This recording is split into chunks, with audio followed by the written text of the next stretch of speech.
আচ্ছা, টেম্পোরারি শব্দের অর্থ সবাই জানি। টেম্পোরারি শব্দের অর্থ তো ক্ষণস্থায়ী, কিন্তু ট্রাম্পারি শব্দের অর্থ কি আমরা জানি? এই ট্রাম্পারি শব্দের অর্থ কিন্তু ক্ষণস্থায়ী। এর অর্থ এভাবে: সস্তা, রং চঙে জিনিসপত্র যা ক্ষণস্থায়ী, অর্থাৎ তুচ্ছ রঙের জিনিসপত্র সাজানো বা আবর্জনা। যে জিনিসটা দেখতে চটকদার, আকর্ষণীয়, কিন্তু বাস্তবে এর কোনো মূল্য নেই, সেটা হচ্ছে কি ট্রাম্পারি।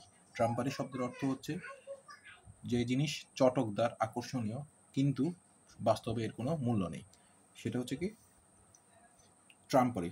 চটকদার বা আকর্ষণীয়, কিন্তু বাস্তবে মূল্য নেই, সেটা হচ্ছে কি ট্রাম্পারি শব্দের অর্থ চটকদার, আকর্ষণীয়, ফাঁকা আওয়াজ, মানে চটকদার, প্রতারণা, ডিসিট বলতে পারি আমরা। সেটাকে কি বলতে পারি? ডিসিট, DCEIT, ডিসিট, প্রতারণা।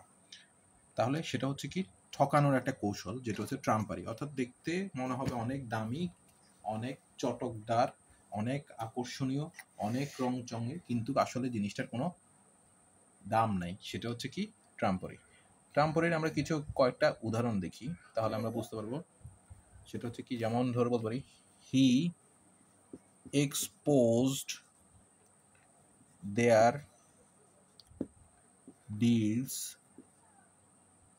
as trumpery. He exposed their deals as a trumpery. অর্থাৎ সে তাদের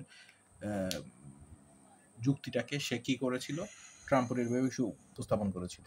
তাহলে ট্রাম্পোরারির এই যে কিছু সমার্থক শব্দ, সেটা আমরা বলতে পারি, সেটা হচ্ছে কি ডিসিট, শোই, তারপর গডি, তারপর গারিশ, বালগ্লার, সেগুলো হচ্ছে কি ট্রাম্পারির সিনোনিম।